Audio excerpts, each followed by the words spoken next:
All right, so good morning. Today's topic is the topic of three forces acting on a body or a point.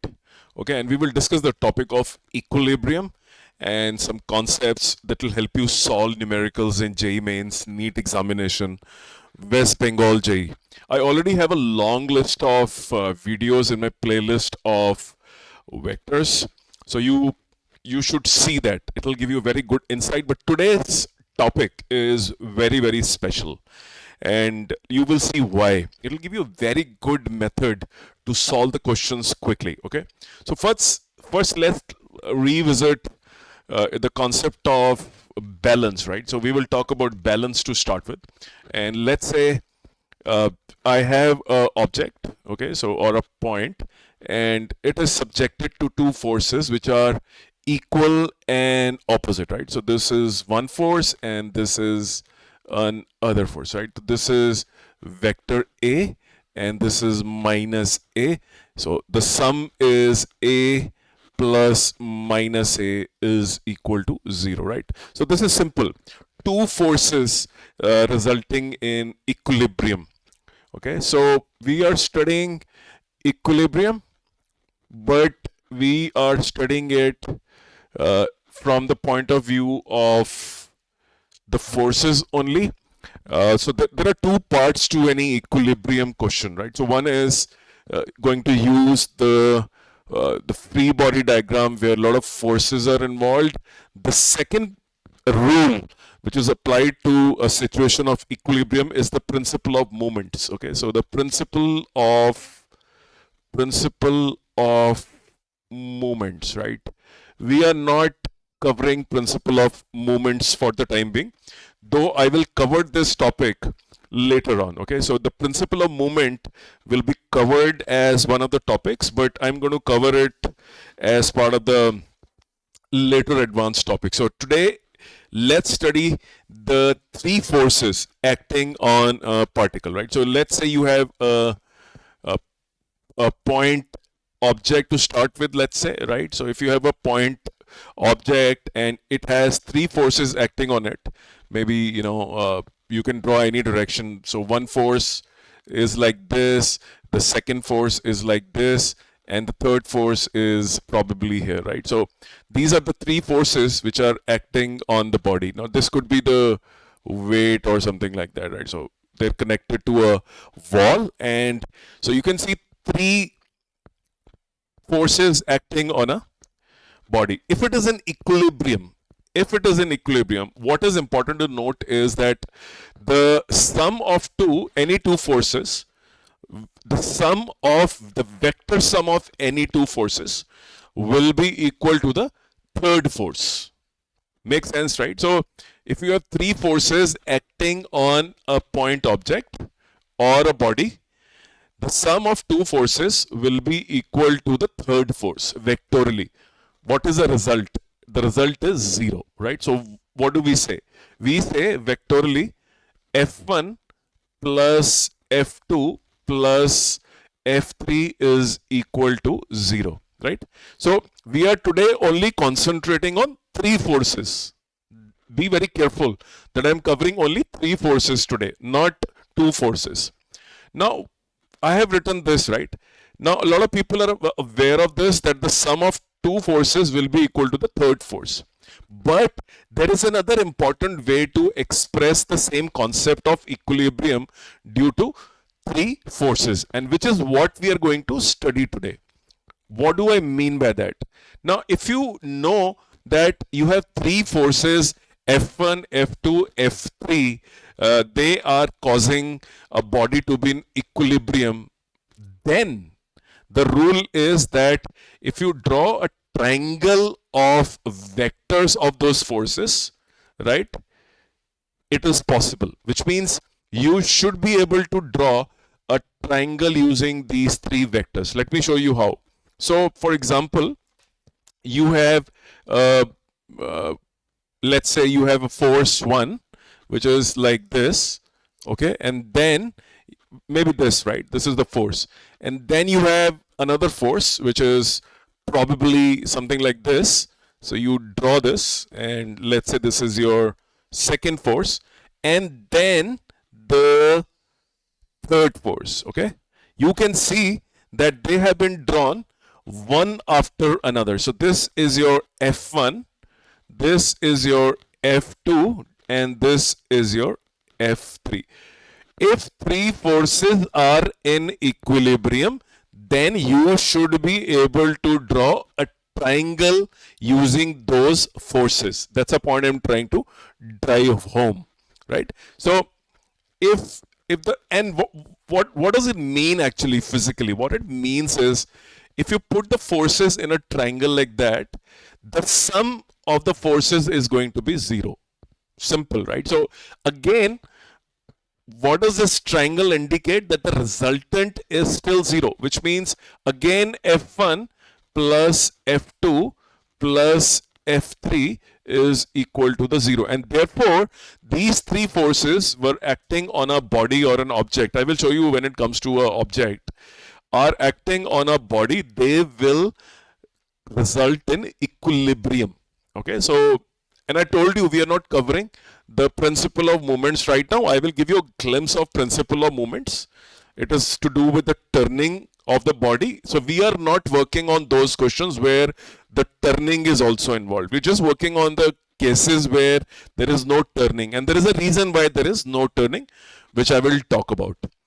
Okay, so that's the brief part of the principle of movement I will touch. Now let's say you have this situation where the three forces were like this, and I could redraw them as a triangle, and the sum of the three triangles comes out to be 0, right? And I can, if I want to rewrite this, let's say, right, so this is F1 plus F2 is equal to minus F3, right? Which is same as what we said, that the sum of two forces is equal to the reverse of the third force, will result in equilibrium, right? You have two forces acting on a body, calculate the resultant of the same, and the third force will be opposite to the resultant. It will result in 0 force on the body, right?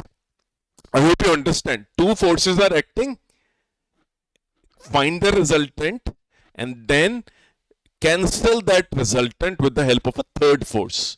That is what we meant. And you can see two forces are acting, and their sum is equal to minus of the third force, which is the reverse of the third force. Now, popularly what happens is, this is a very important technique in NEET and JEE examination to solve the questions on the mechanics and many other types of questions that come that involve vector algebra, right? And let me show you. So once you draw this triangle, okay, I will now show you a situation where you can actually see this happening. So if you remember, we do a lot of questions on the topic of inclined plane, right? So this is your inclined plane, and this is your body, okay? And you can see there is a force of friction acting on the body. There is a weight, okay? And I'm using center of mass actually because it's a body. It's not a point object. Whatever I did earlier was for a pointed object. Now a pointed object and a body are two different situations, okay? This body is not a point object, it's a body, and I will tell you why I call it a body, not a point. This is your force, this is your weight, okay? So it is, right, going down, and this is your normal reaction, right? So if I want to draw and the body is in equilibrium, it is being acted by three forces, it is in equilibrium. Let's draw it. So you have W, okay, so you have a W acting downwards, and you have a force which is frictional force, which is this force acting like this, and then you have a normal reaction which is acting like this, right? So you are able to see this is normal reaction, this is W, this is F. So you are able to draw the triangle of three vectors which are resulting in equilibrium of the body. Now I said this is a body, not a point object. The reason is, if you notice, and this is the most important point you need to understand, because some of the questions in NEET, JEE, West Bengal, JEE, Telangana, BITSAT, and all these examinations are focused around this topic, which I'm going to just talk about. If you notice, the line of action of all the three forces, the line of action, right? So this is your line of action. This is the line of action, right? The line of action of all the forces passes through the same point. All the three forces pass through the same point. This is very important. There is no force which is slightly away from the line of action. So the line of action has to be same. Let me just redraw this so that it becomes easier for you to understand. I will just redraw this and show you. Okay, so let me just remove this normal reaction, and this is what I do. Okay, I show the body to be somewhere like this, and therefore the normal reaction goes like this. Now you see, the line of action of weight is this, right? So obviously downwards, and the normal reaction which is coming is here. I'm emphasizing this particular point, and the friction also passes through the same point. So I've corrected the diagram a bit so that you can see the line of action of each force intersecting at the same point. If the line of action of the three forces does not meet a common point, and a force is slightly away from the meeting point of the other two forces, then that force will produce a turning impact, which means there is a possibility that this may turn, right? Turning impact comes. But we are not talking about the toppling right now. Toppling is a very important concept for JEE mains and NEET examination. West Bengal JEE, there are questions which have been asked in past on toppling also, and the turning of the block. So you can go to the previous year's JEE papers and see that, but it is closely associated with what I'm telling you. In the questions we are doing, we are not studying the principle of moments, which is what gets applied when rotation or toppling also comes into picture. The support point, okay, the support point, and the support point is, if you have, for example, this cylinder, and this is your body which is at rest or equilibrium on the cylinder, the center of mass, okay, which is this, okay, and of the weight, and the point of support where it is kept are in the same line, right? You can see the weight of this particular rectangular block and the point of support are in the same. So there is something called as point of support, where the two things meet. The two bodies meet at a certain place. That's called point of support. Now the point of support is this, right? So this is point of support. If you move this slightly, right, what will happen? If you move this, then the point of support will shift a bit, right? The center of, and so there will be a disconnect between the two forces, right? So the point of support and the mg, if there is a gap between them, then you will not have equilibrium, right? The equilibrium is only possible when the point of support is and the center of mass are in the same line, very importantly, right? So just be careful. I will not elaborate much on this topic right now because it's out of the scope of this particular video, but you must understand in later videos I will explain you the point of support and center of mass and line of action and all those things. But currently just focus on three forces which are in equilibrium and constitute a triangle. Okay, forget this part. If you don't understand this, it's okay to not understand this. Just concentrate on this. So let me tell you what we are trying to achieve. So in mathematics, if you're a NEET student, you may not know. If you have a triangle, okay, so if you have a triangle like this, and this is your, let me redraw a triangle, okay. So let's say you have let's use this for example, okay. Let's use this figure.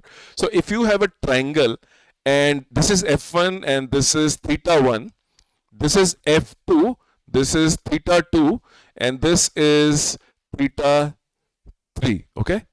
In if I'm not doing derivation of the rule which we are studying today, but or for the three forces involved. So we are only referring to a situation of equilibrium with three forces.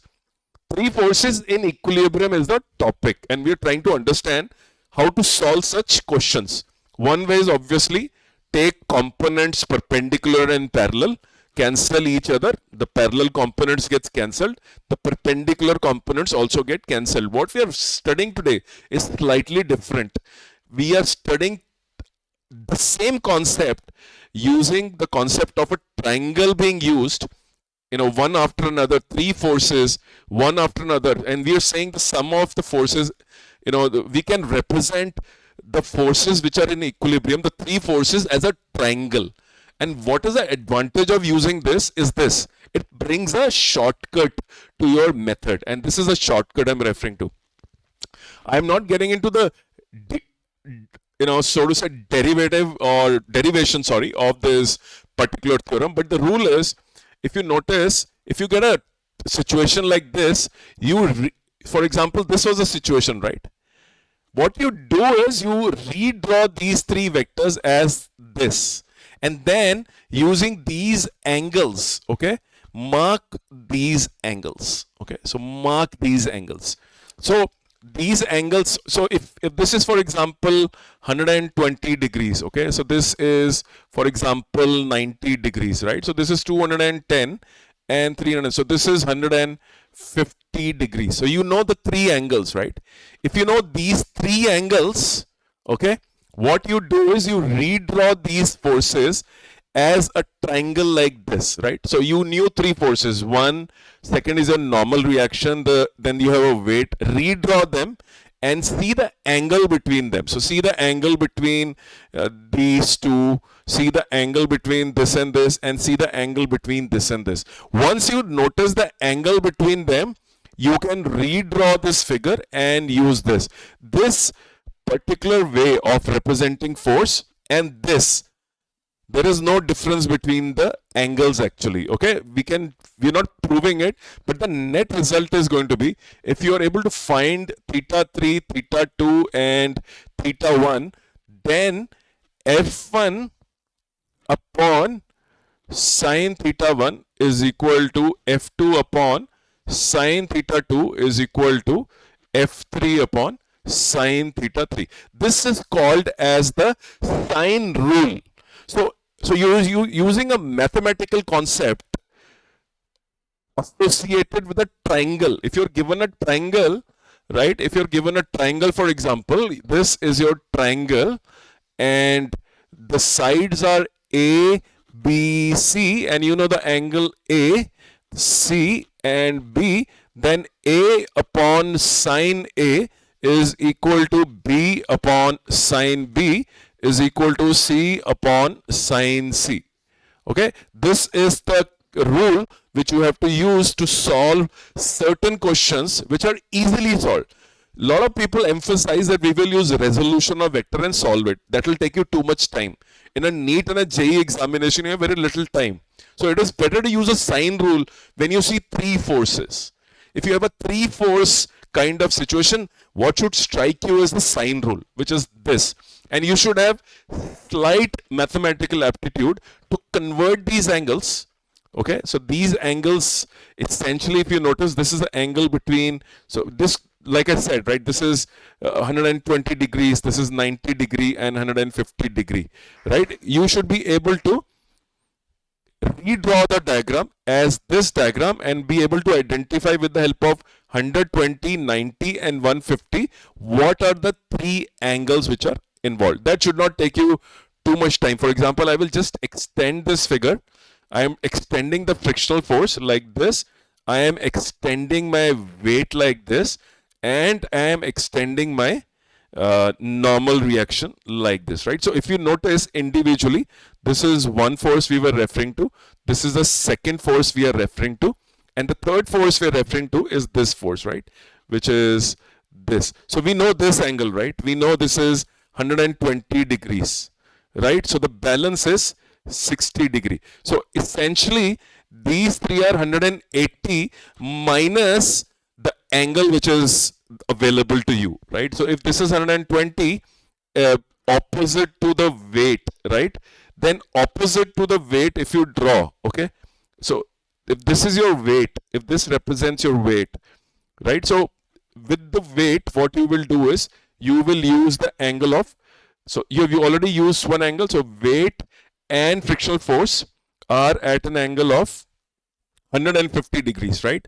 So you can see this angle is 150 degrees. So this will be 30 degree, right? Total is going to be 180. Sorry, this should have been a straight line. And similarly, you can do for this situation, right? This is 90 degrees, right? So the balance is also going to be 90 degrees. So the internal sum has to be 180. So this also will become 90 degree, right? So if you know the angles between the three forces, this angle alpha, beta and gamma, then the three angles are 180 minus alpha, 180 minus beta, 180 minus gamma. I have done many numericals on this topic in my playlist for vectors and mechanics. Do watch it. I have more than 200 videos on vectors and mechanics which you can watch. Today's agenda, please be clear, is not to teach you vectors as a beginner, but this is a trick or a short way to solve the problems where three forces are involved. And you will see that whenever three forces are involved, this becomes a very, very elegant method to solve the question. So don't waste time in always trying to do resolution of forces. Nothing wrong in that. Takes you too much time. If you use the sine rule, it's a very good rule and a very elegant rule. In my next video, what I will do is I will help you understand the principle of movement, because what we have done today is incomplete. It is some amount of equilibrium, but it is partial. The rotational part of the equilibrium has not been touched, because we are saying all the forces pass through the same point. The line of action of all the three forces passes through the same point. There is no gap between them. I tried to give you a simple example of support point and the center of mass, etc. But forget that for a while. Just focus on three forces, and which are resulting in a body or a point object being in equilibrium, and because of that redrawing a triangle and using the triangle, converting the triangle into a sine rule and solve numericals, right? So you can solve numericals in 30 seconds if you have knowledge of sine rule getting applied to physics situation. It is used in class 11th and class 12th equally.